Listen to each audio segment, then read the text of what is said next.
नमस्कार। साहित्यिक झरोखा चैनल पर मैं इंदु सहारण आप सबका स्वागत करती हूँ। आज हम करेंगे धर्मवीर भारती की प्रसिद्ध कविता विप्रलब्धा। ये कविता इनके खंड काव्य कनुप्रिया से ली गई है और ये एक लघु गीत है जो उसमें संकलित है। इस गीत के माध्यम से राधा की मनोदशा का चित्रण किया गया है। कृष्ण जब मथुरा चले गए हैं उसके पश्चात राधा की कैसी अवस्था है वो इस कविता में व्याख्यायित की गई है या वर्णित की गई है। तो आइए इस कविता की व्याख्या भाग प्रारंभ करते हैं। राधा यहाँ पर कहती है, जो कि नायिका के रूप में है, कि बुझी हुई राख, टूटे हुए गीत, डूबे हुए चांद और रीते हुए पात्र, बीते हुए क्षण सा मेरा यह जिस्म। राधा वियोग से पीड़ित है और मायूस है कृष्ण के चले जाने से। तो ऐसी अवस्था में वो क्या कहती है कि कृष्ण के मथुरा चले जाने के बाद मेरी अवस्था कैसी हो गई है, जैसे लकड़ियों के जलने के पश्चात बुझी हुई राख बच जाती है। गीत जो गाया जाता है लेकिन बीच में अगर उसकी तान टूट जाए तो वो गीत निरर्थक हो जाता है या रस से रहित हो जाता है। उसी प्रकार डूबे हुए चांद यानी डूबता हुआ चांद अपनी कांति को समाप्त कर देता है, अपनी चमक को खो देता है। रीता हुआ पात्र यानी जब किसी भी पात्र में या पात्र अर्थात बर्तन में जब कुछ वस्तु ना हो तो उसका महत्व कम हो जाता है। और जो क्षण बीत जाए, बीते हुए क्षण सा, जो क्षण बीत जाए उसके समान मेरा शरीर हो गया है, मेरी अवस्था हो गई है। अर्थात कृष्ण के चले जाने से मेरे शरीर का कोई महत्व नहीं है, अर्थात मेरा शरीर व्यर्थ हो गया है, बेकार हो गया है। बिल्कुल उसी प्रकार जैसे राख का कोई महत्व नहीं होता, टूटे हुए गीत का कोई महत्व नहीं होता, डूबता हुआ चांद अपनी कांति समाप्त कर देता है, खाली बर्तन का कोई महत्व नहीं है और बीते हुए क्षण का भी कोई महत्व नहीं है। इसी प्रकार इन सब चीज़ों का उदाहरण देकर राधा ने अपनी निराशा का भाव व्यक्त किया है। आगे वो कहती हैं, कल तक जो जादू था, सूरज था, वेग था तुम्हारे आश्लेष में, तुम्हारे आलिंगन में। यानी जब राधा कृष्ण के साथ थी तो उसका जीवन जादू के समान था, अर्थात कृष्ण का प्रेम उसके लिए जादू के समान था। सूरज जैसी रोशनी थी और वेग था, गति थी, अर्थात उसका जीवन सुचारू रूप से चल रहा था, खुशियों से भरा हुआ था। और आज उसका जीवन कैसा है? आज वह जूड़े से गिरे हुए बेले सा टूटा है, मलहान है। और आज उसका जीवन कैसा है? किसी नायिका के जूड़े में, बालों से जो जूड़ा बनाया जाता है उसमें से गिरे हुए बेले का फूल होता है, बेले का फूल जो जूड़े से गिर गया है टूटकर और मलान मुरझा गया है, उसी के समान राधा का जीवन भी हो गया है, दुगना सुनसान। और जीवन में बिल्कुल सुनसान है, अर्थात निराशा है। बीते हुए उत्सव सा, उठे हुए मेले सा। उसे, राधा को ये लगता है कि उसके जीवन में खुशियाँ अब बीत गई है। खुशियाँ, जो उत्सव का माहौल था, जीवन में जो खुशियाँ थी वो अब समाप्त हो गई है। और जीवन कैसे हो गया है? उठे हुए मेले सा। जब कहीं पर मेला स्थापित किया जाता है या मेला लगाया जाता है और जब वो मेला वहाँ से चला जाता है तो चारों तरफ सिवाय नीरसता और वीरांगी के कुछ भी नहीं बचता। उसी प्रकार राधा को लगता है कि अब उसके जीवन में उत्सव बीत चुके हैं, खुशियाँ चली गई हैं और अब मेले के जाने के पश्चात जैसे नीरसता शेष रह जाती है, वीरानी शेष रह जाती है, वैसे ही वीराना और सूनापन राधा के जीवन में भी आ गया है। आगे वो कहती हैं, मेरा यह जिस्म टूटे खंडरों की उजाड़ अंतःपुर में छूटा हुआ एक साबित मणि जड़ित दर्पण सा। यहाँ पर उदाहरण किसका दिया है? मणियों से जड़े हुए दर्पण का उदाहरण दिया है। और ये दर्पण कहाँ लगा है?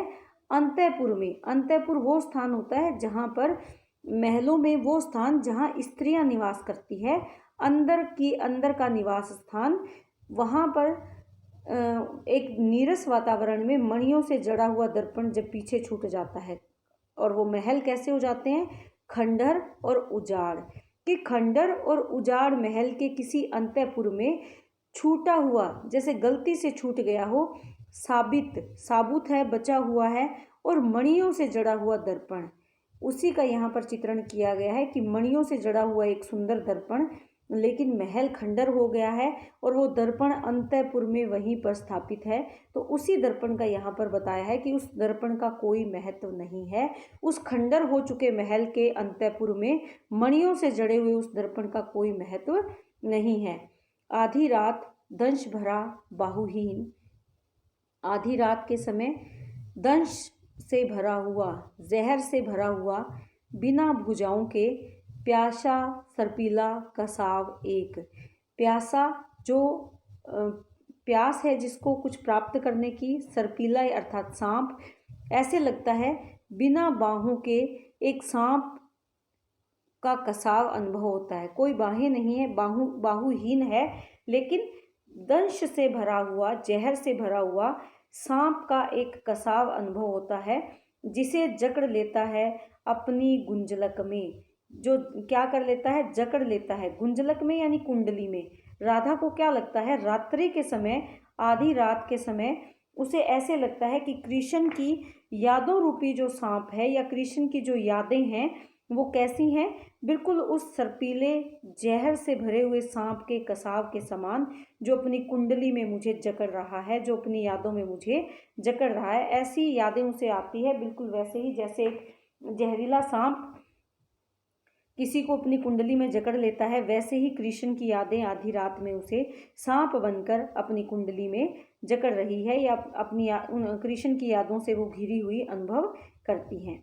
आगे वो कहती हैं, अब सिर्फ मैं हूँ, यह तन है और याद है। कि कृष्ण तो चले गए, पीछे क्या बचा? सिर्फ मैं बची हूँ, मेरा शरीर बचा है और कृष्ण की यादें बाकी हैं। खाली दर्पण में धुंधला सा एक प्रतिबिंब मुड़ मुड़ लहराता हुआ, निज को दोहराता हुआ। और पीछे क्या बचा है? खाली दर्पण, वीरान सूना दर्पण, उसमें एक धुंधला सा प्रतिबिंब, यानी हृदय रूपी दर्पण में धुंधला सा एक कृष्ण का और उसकी यादों का प्रतिबिंब बचा है, जो मुड़ मुड़ लहराता है और वो यादें उसे बार बार याद आती हैं, बार बार उसे सताती हैं, निज को दोहराता है। और वो बीता हुआ समय, वो यादें निज यानी अपने आप को दोहराती हैं, अर्थात वो राधा के अकेलेपन में वो यादें उसे बार बार आती है। उसके हृदय रूपी धुंधले दर्पण में कृष्ण का एक प्रतिबिंब है, उसकी यादों का एक प्रतिबिंब है, और वो यादें बार बार मुड़ मुड़ कर लहराती हैं, बार बार वो यादें आकर उसको परेशान करती हैं, उसके विरह को बढ़ाती हैं। आगे वो कहती हैं, कौन था वह, प्रश्न करती है, जिसने तुम्हारी बाहों के आवर्त में, कृष्ण से पूछती हैं वो, अपनी ही कल्पना में कृष्ण से बातें कर रही हैं और कृष्ण से पूछती हैं, कौन था वह जिसने तुम्हारी बाहों के आवर्त में, अर्थात तुम्हारी बाहों के घेरे में, गरिमा से तनकर, गरिमा यानी गौरव में तनकर, अकड़कर समय को ललकारा था। यहाँ राधा वो ये दिन याद करती है जब वो कृष्ण के साथ थी और उसने समय को भी ललकार दिया था। क्यों? क्योंकि वो कृष्ण के साथ थी और इस चीज़ का उसे गर्व था, अर्थात उसने समय को भी ललकार दिया था। कौन था वह जिसकी अलकों में जगत की समस्त गति बंद कर पराजित थी? और कहती है, कृष्ण से ही पूछती हैं कि वह कौन था जिसकी अलकों में, जिसके बालों में बंद कर जगत यानी संसार की, समस्त यानी सारी, गति यानी उसकी जो चाल है वो भी रुक गई थी, बंद गई थी और हार गई थी। अर्थात वो राधा ही थी जिसकी बालों में स्वयं जगत के निर्माता कृष्ण उलझ गए थे या कृष्ण मोहित हो गए थे। तो वो प्रश्न करती है कि कौन था वो जिसने, जो तुम्हारी बाहों के घेरे में आकर, अर्थात तुम्हारे प्रेम के कारण जो अपने आप को इतना गर्वीला महसूस करता था कि समय को भी ललकार रहा था, अर्थात वो राधा ही थी। राधा अपने समय को याद करते हुए ये बातें करती हैं। और कौन था वह कि हे कृष्ण, वह कौन था जिसकी अलकों में, जिसके बालों में ये संसार की गति भी रुक गई थी, पराजित हो गई थी। आगे वो कहती हैं, कौन था वह जिसके चरम साक्षात्कार का एक गहरा क्षण सारे इतिहास से बड़ा था, सशक्त था। कौन था कनु वह? प्रश्न करती है यहाँ पर कि कौन था कनु वह, कनु यानी कृष्ण। वो पूछती हैं कि हे कृष्ण, वो कौन था जिसके चरम साक्षात्कार का, चरम यानी पूर्ण, साक्षात्कार यानी दर्शन का एक गहरा क्षण, कि एक वो क्षण, एक वो पल सारे इतिहास से बड़ा था, कि तुम्हारे साथ जो मैंने एक पल बिताया वो भी संपूर्ण इतिहास में सबसे बड़ा, सबसे सशक्त, सबसे मजबूत था। कौन था कनु वह, कि वो कौन था तुम्हारी बाहों में, जो तुम्हारी बाहों में था, जो सूरज था, जादू था, दिव्य था, मंत्र था। अब सिर्फ मैं हूँ, यह तन है और याद है। राधा कहती है कि जब मैं तुम्हारी बाहों में थी तो सूरज था, अर्थात चारों ओर खुशियाँ थी, प्रकाश था, जादू जैसा जीवन था, दिव्य था, प्रकाशवान था, और मंत्र मंत्र जैसा पवित्र था। वो क्षण, वो पल जब राधा और कृष्ण साथ थे तो वो कैसे थे, अर्थात जीवन गतिमान था, खुशियों से भरा हुआ था, पवित्रता से पूर्ण था। अब सिर्फ मैं हूँ, लेकिन अब पीछे क्या बचा है, केवल मैं, निर्जीव राधा और उसका शरीर और कृष्ण की यादें। मंत्र पड़े बाण से छूट गए तुम तो कनु, कनु यानी कृष्ण से कहती है कि तुम कैसे मेरे जीवन से चले गए, जैसे मंत्र को पढ़कर बाण को छोड़ दिया जाता है। आपने देखा होगा, हम जो पौराणिक धारावाहिक देखते हैं या टीवी पर कोई पौराणिक प्रस्तुति आती है जैसे महाभारत और रामायण, उसमें हम देखते हैं कि जो नायक है या जो धनुष चलाने वाला है, वो धनुष हाथ में पकड़ के कुछ मंत्र पढ़ता है और बाण को छोड़ता है ताकि बाण अपने निश्चित स्थान पर जाकर लगे। वैसा ही यहाँ वो कहती है कि जैसे मंत्र पढ़कर बाण को छोड़ दिया जाता है, वैसे ही तुम मेरे जीवन से दूर चले गए हो और शेष क्या रह गई, केवल मैं, कांपती प्रत्यंचासी। कांपती यानी कंपन वाली, प्रत्यंचा होती है वो धागा जो धनुष के साथ बंधी होती डोर या धागा, जब बाण निकल जाता है धनुष से और जिस डोर पर लगाकर बाण को छोड़ा जाता है, वो डोर बाण के चले जाने के बाद भी उसमें कंपन बना रहता है कुछ समय के लिए, कुछ पलों के लिए। तो राधा यहाँ कहती है कि तुम तो बाण के समान थे, छूट गए और मुझसे दूर चले गए, और मैं उसी डोर के समान कांपती रह गई, अर्थात तुम्हारे जाने के पश्चात भी मेरे जीवन में एक अलग प्रकार का कंपन है, अर्थात मैं यहाँ पर अकेली कांपती रह गई या परिस्थितियों का सामना करते हुए अपना जीवन बिता रही हूँ। अब भी जो बीत गया उसी में बसी हुई, कांपती रह गई अर्थात विपरीत परिस्थितियों में अपना जीवन जी रही हूँ, और अब भी कैसे, अब भी जो बीत गया, कि जो बीत गया है समय, उसी में बसी हूँ, अब भी मैं उन्हीं यादों में अपना जीवन बिता रही हूँ। अर्थात राधा अभी भी पीछे वाली यादों से ही जुड़ी हुई है, कृष्ण की यादों से ही जुड़ी हुई है। जो समय बीत गया है अभी भी उसी समय के साथ वो अपना जीवन बिता रही है। अब भी उन बाहों के छलावे में, छलावा यानी धोखा, भुलावा, कि अब भी वो उसी बाहों के धोखे में कसी हुई है। छलावा यानी जो चीज़ नहीं है लेकिन हमें महसूस होती है, छल।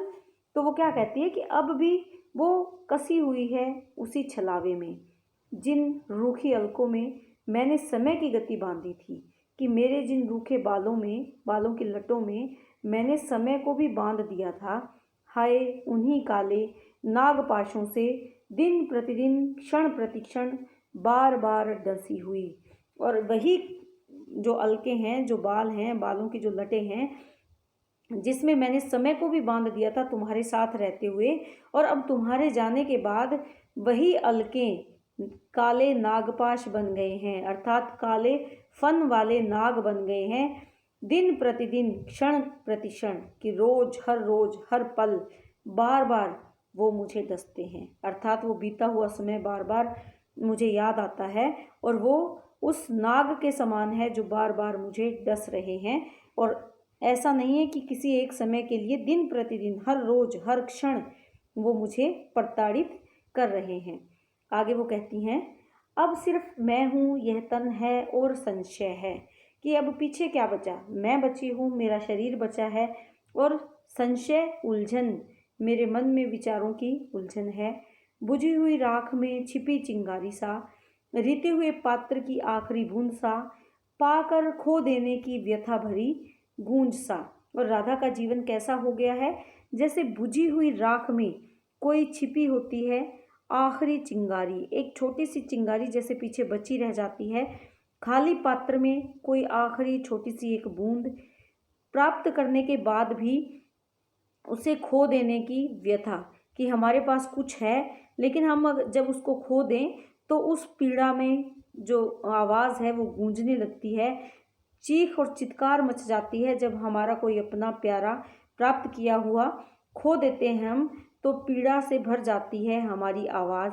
तो हम फिर जो गूंज निकलती है वो पीड़ा से भरी हुई है, दुख से भरी हुई है। तो इसमें वो बताती हैं कि मेरा जीवन अब कैसा है, बिल्कुल उसी प्रकार जैसे पात्र में आखिरी बूंद बची हो, बुझी हुई राख में कोई एक छोटी सी चिंगारी, फिर पाकर खो देने की व्यथा या दुख, ऐसी गूंज भरा उसका जीवन हो गया है। तो यहाँ वो अपने मन के भावों को अभिव्यक्त करती है कि कैसे कृष्ण के चले जाने के पश्चात राधा का जीवन संशय से भर गया है, उलझन से भर गया है। अब केवल राधा ही अपनी तन्हाई के साथ अपना जीवन व्यतीत कर रही हैं, लेकिन कृष्ण की यादें उसे छोड़कर नहीं जा रही। वो उसे काले नागपाश के समान बार बार डसती हैं, प्रताड़ित करती हैं, और वो पीड़ा उससे सहन नहीं होती, असहनीय है। इसी प्रकार यहाँ पर बुझी हुई राख में एक छोटी सी चिंगारी का उदाहरण देती है, खाली पात्र में आखिरी बूंद का उदाहरण देती हैं, और प्राप्त करने के बाद भी कुछ खो देते हैं और जो चित्कार मचता है उसका उदाहरण देकर वो बताती है कि उसका जीवन किस प्रकार वीरान हो गया है, निराशा से भर गया है। तो एक लघु गीत है और राधा की व्यथा का इसमें वर्णन किया गया है। कृष्ण के चले जाने पर राधा की अवस्था कैसी है वो इसमें बहुत सुंदर तरीके से दर्शाया गया है। तो उम्मीद करती हूँ इसका व्याख्या भाग आप समझ पाए हो। बहुत बहुत धन्यवाद।